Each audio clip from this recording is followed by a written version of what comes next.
Welcome to your Time Management Revolution. This is Time Management Fixer Helene Segura. In today's episode, I'll be sharing a previously recorded interview during which we're discussing time management and mind management. Enjoy! At www.preppercon.com. That's www.preppercon.com. And now, Linda Strasberg, interviews and interactions on K-Talk.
Welcome to the program. This is Linda Strasberg with Interviews and Interactions.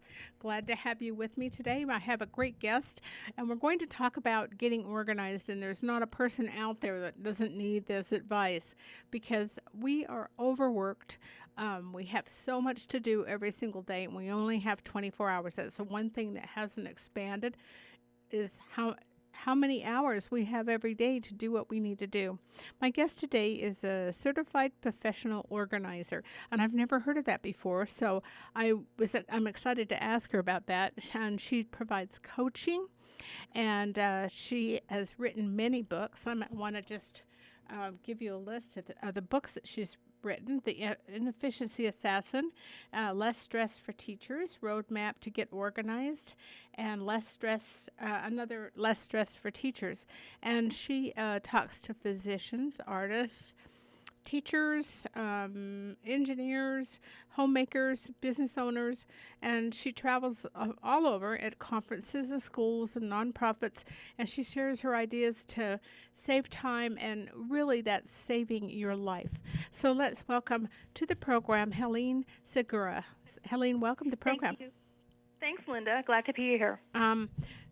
So what is a professional organizer? I've heard of a coach, but what's a professional organizer? Well, there are different levels of organizing. Anybody can go into the business and get a website and get cards that say that you're an organizer, but you move up to the professional level when you join the National Association of Professional Organizers. So, yes, there is an entire organization filled with thousands of people who love to be organized.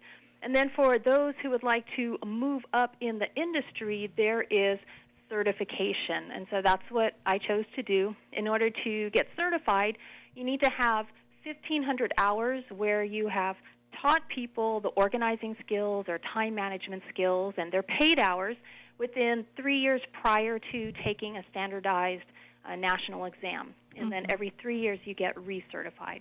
Oh, wow. That's impressive. Thank you. You know what I found, Helene, is that when I want to get organized, it takes me so much time to get organized that I don't know if I save time being organized. Well, actually, you are on the right track if you're taking some time to get organized.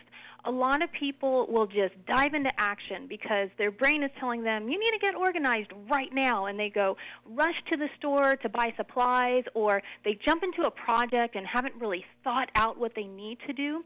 And the key is to actually plan ahead. What are the resources you need to have so that way you don't buy what you don't need, and what are the steps that you need to take? So you want to find that balance between analysis, where some people get stuck in analysis paralysis and they plan forever, versus action, just diving in without the planning. You want to find that happy medium because it is an investment in your well-being. Mm-hmm. I heard this once that people that accumulate a lot of things, of course that brings in disorganization because you've got stuff all over. And there's a lot, my mom was like that because she went through the Depression. But I heard that everything that you own, you have a part in your brain that remembers where that item is. And that's why it feels so liberating to get rid of things and organize things. Have you ever heard that? I have heard that.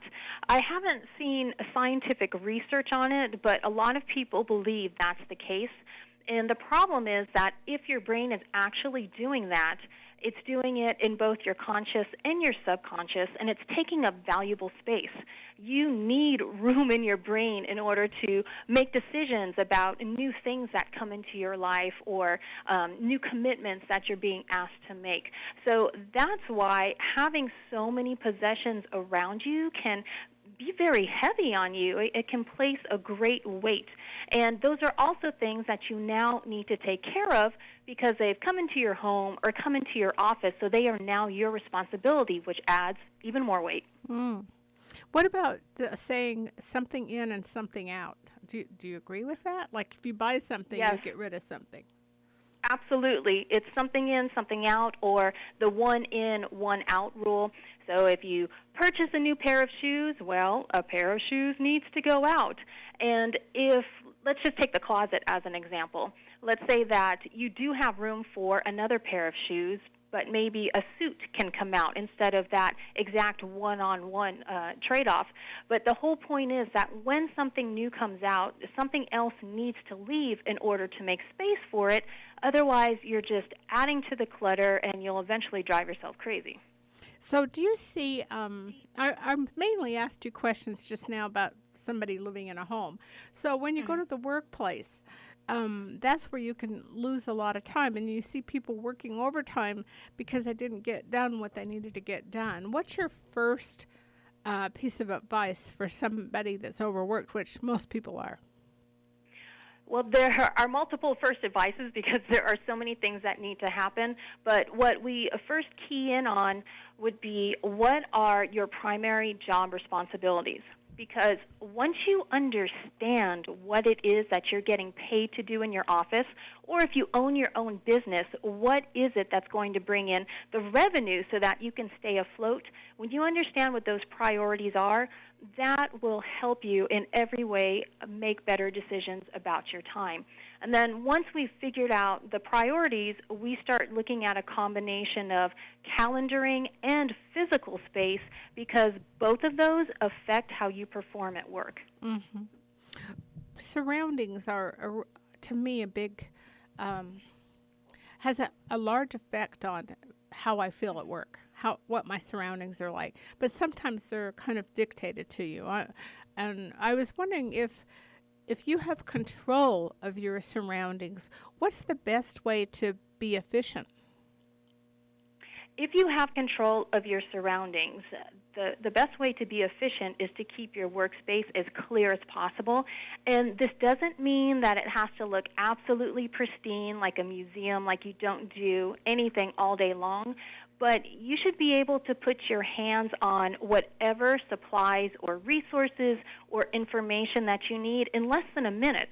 There was a study done by a company called SLT, and they discovered that the average office worker loses 6 weeks a year just looking for stuff.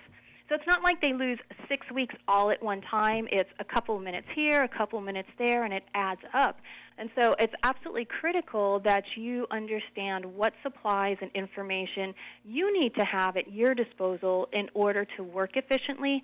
If you know where it is, you'll be able to put your hands on it and save time. Mm-hmm. So interruptions at work, people get a lot of interruptions, and sometimes you're told to go here and go there and do this, do that when you're right in the middle of something.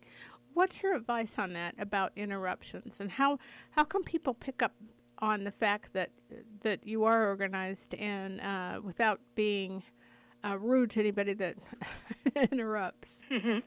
Right, exactly. It's not like you can be an ogre and say, leave me alone, I don't want to listen to what you're telling me to do, especially if it's your boss, your supervisor, or the person who's signing your paychecks.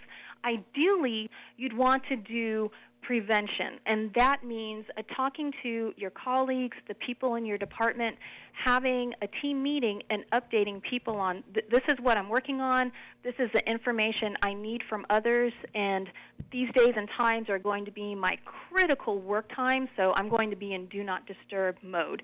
And if you let people know ahead of time, it won't be 100% interruption-free, but at least you're giving them the heads up that this is what's happening. Same with if you are not physically working with people who interrupt you. Maybe you're interrupted by phone calls or by email. And for those people who tend to call you or who tend to email you, then you can go into prevention mode that way as well. Just let them know ahead of time, this is when I'll be in do not disturb mode. However, that requires you being organized and understanding what you need to do. So that's why it's so critical that you understand what your priorities are and how to spend your time. Mm-hmm. What are some of the big time wasters? I've tried to touch on some of them, but I'm sure you have a more comprehensive list. What are the biggest time wasters under the title of disorganization? You mentioned one of them already, which is interruptions. So that's why prevention is key. And when you can't prevent interruptions, what you want to do is learn how to communicate with those people who are interrupting you. You want to make it seem all about them as far as the reason why you're not going to be able to be interrupted, but there's a way to talk to them in order to minimize that interruption. So interruptions are a huge time waster or time leak. Another one is procrastination, and procrastination is self-imposed. We make the choice of whether or not we're going to procrastinate, whether or not we're going to decide to do something else instead of the task that's right in front of us. And we can lose a lot of time with procrastination. And when I've had my clients do a time journal, that means they log where all of their time went.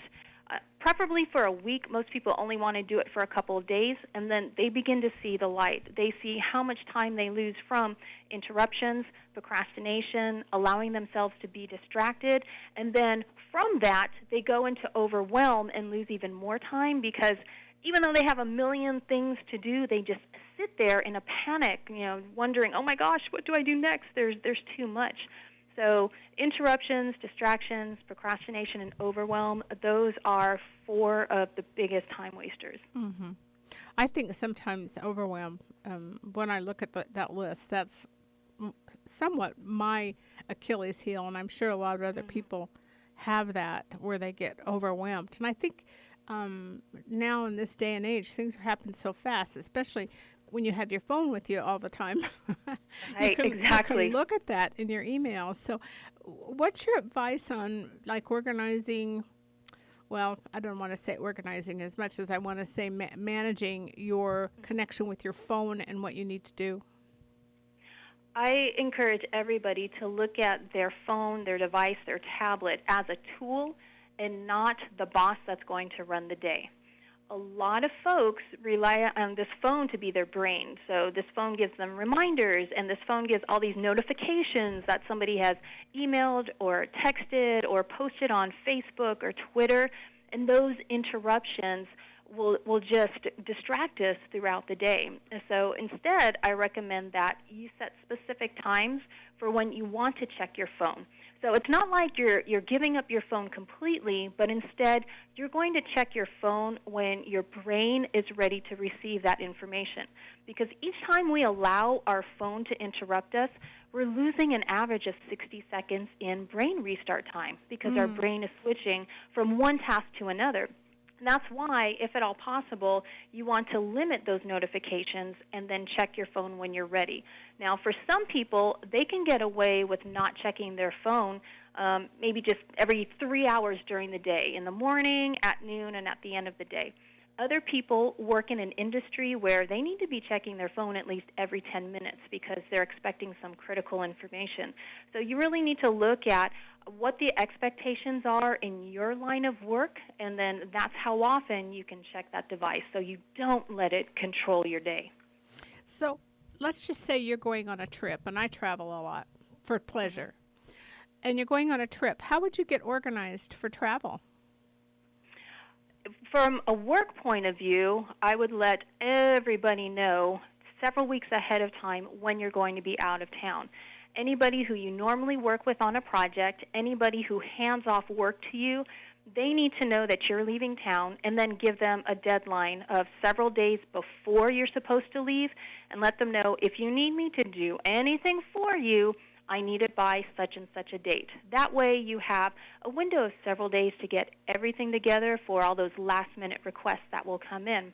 Then what you'll want to do is make sure that while you're out of town, there is somebody else who these folks can contact.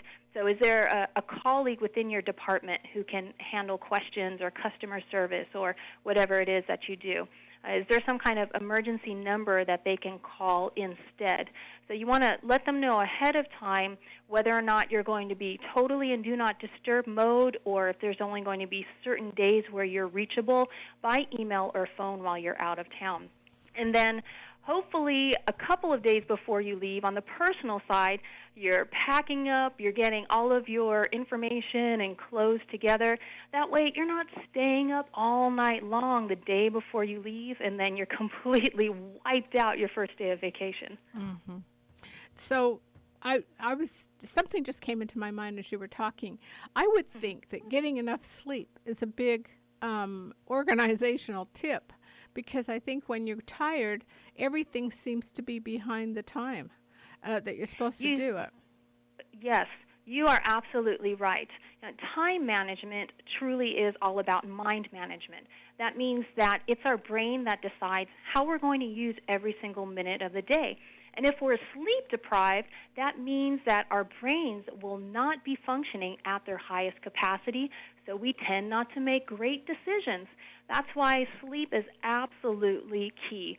And if you look at studies out there, it'll say that adults should get anywhere from 5.5 to 9 hours of sleep each night.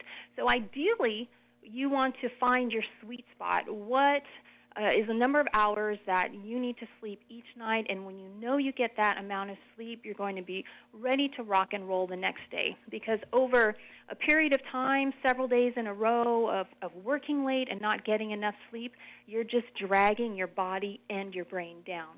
Mm-hmm. You have a list of questions to ask yourself about time management strategies. And one of the questions is, were you reflecting with power at the end of each week? What do you mean by that? Well, a lot of us, when we stop and reflect, especially females, we tend to focus on everything we did not get done or everything that went wrong. And when you start your reflection that way, that is so negative, and it's really demoralizing, and it doesn't really motivate you to try something different or to try to make improvements. Instead, when you reflect with power, you are starting by looking at all of the things that you did right, either that day or that week. Everything that went well, even if it's a small win, like you remembered to bring the reusable bags into the grocery store. It doesn't have to be this huge win. And when you start off positively, that gives you more confidence. And once your confidence is up, then you can look at the things you didn't get done or the things you did incorrectly and make adjustments as necessary. But when you reflect with power, you're focusing on the positive, because that's like giving your brains vitamin to keep on going and make good decisions.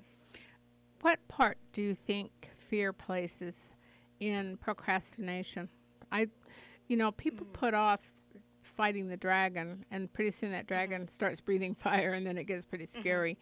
What is your trick, or what do you do when there's a dragon there waiting to be completed or taken care of, and you put it off, or you don't put it off? But what do you say what do you think to accomplish that? Well, fear is definitely one of those dragons, and what leads to procrastination. It could be fear. It could be that you don't know how to do this task that's in front of you. It could be that you're having perfectionist tendencies, and you're afraid that it's not going to be done perfectly. So when you are procrastinating because of fear, then you need to ask yourself, what is it that's making me afraid of what's in front of me? Is it life-threatening? Because if it's life-threatening, then you definitely need to leave. Forget about procrastination. You just need to get out of that situation. But if it's not life-threatening, What is it that's so scary about what's in front of us? And I'll give you an example. For some crazy reason, I agreed to help a friend out with a team triathlon, so I'm supposed to do the swimming portion. And the funniest part about this is that I am not a strong swimmer, but I agreed to this, and so I started a training program. And the first time I got into the pool, I stood on the top step for 10 minutes. I would not go into the pool. Finally, I went to the second step, and I realized that I was creating all of these fears inside of my head. I was afraid of the cold water. I was afraid of not swimming the right way and looking silly because this was in a very public pool. I don't have a pool of my own. And I realized that I would spend more time being afraid of swimming some laps to get in shape than I would take up more time doing that than the whole training itself.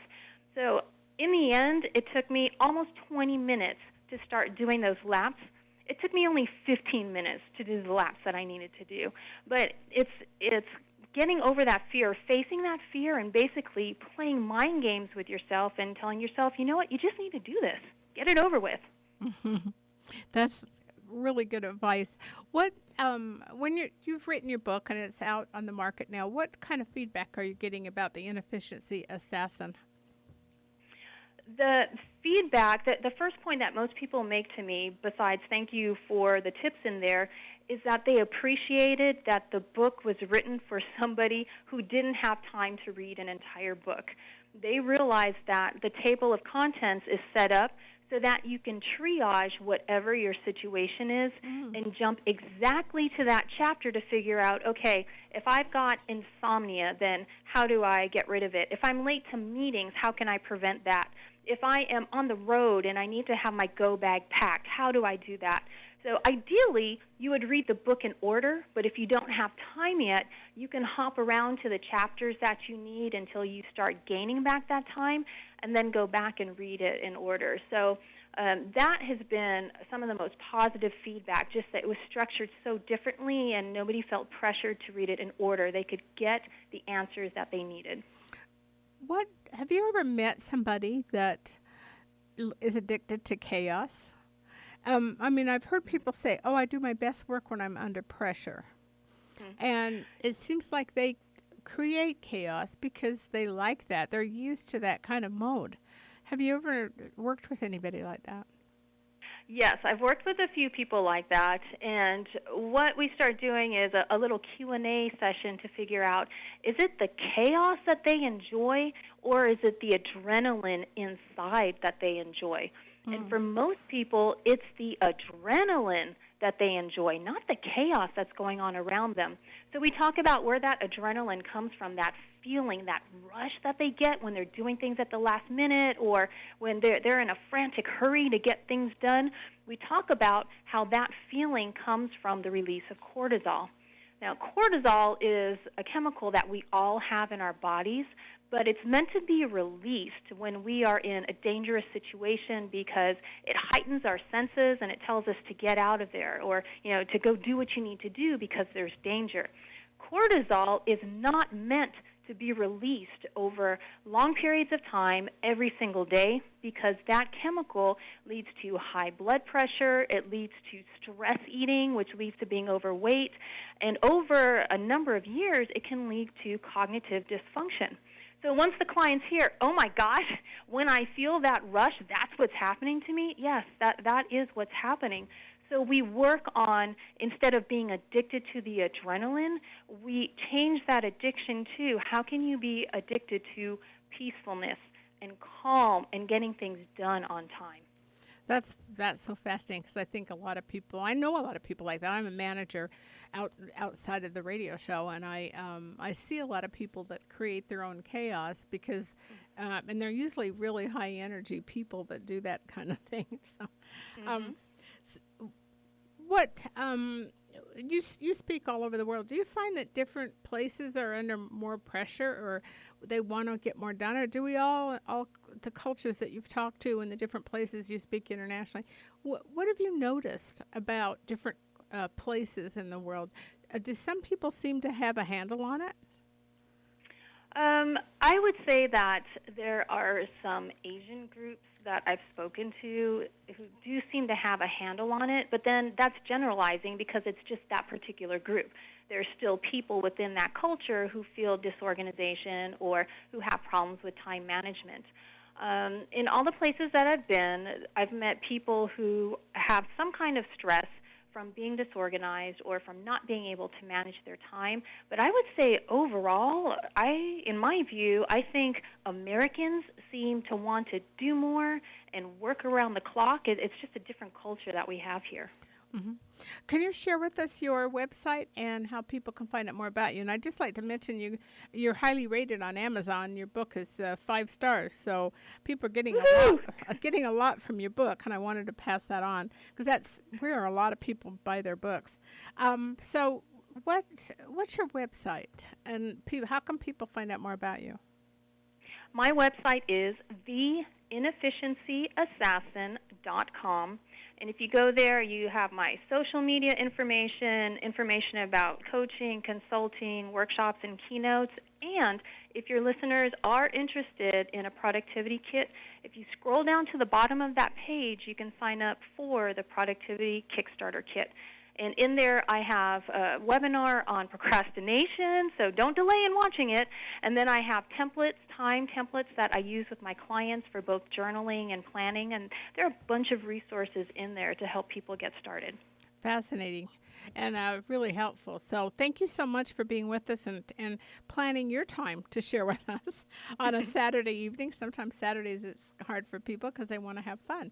So, and tomorrow's a holiday. So please enjoy, and thank you so much for sharing your time with us. Thank you so much, Linda. I enjoyed it. Mm-hmm. Bye-bye. Bye. Thanks to Helene Segura, and her book is called The Energy Assassin. And boy, if there's nothing else we all need to do is figure out how we're going to have better time management. Thanks for tuning in today. This is Linda Strasberg with Interviews and Interactions. Tune in every Saturday at 5 for some fascinating conversations, and maybe you'll learn something. Maybe it'll change your ideas about things. That's not necessarily my goal. My goal is to let you hear about some new things that are happening and trends and ideas and make your life just a little bit better. Thanks for being with me.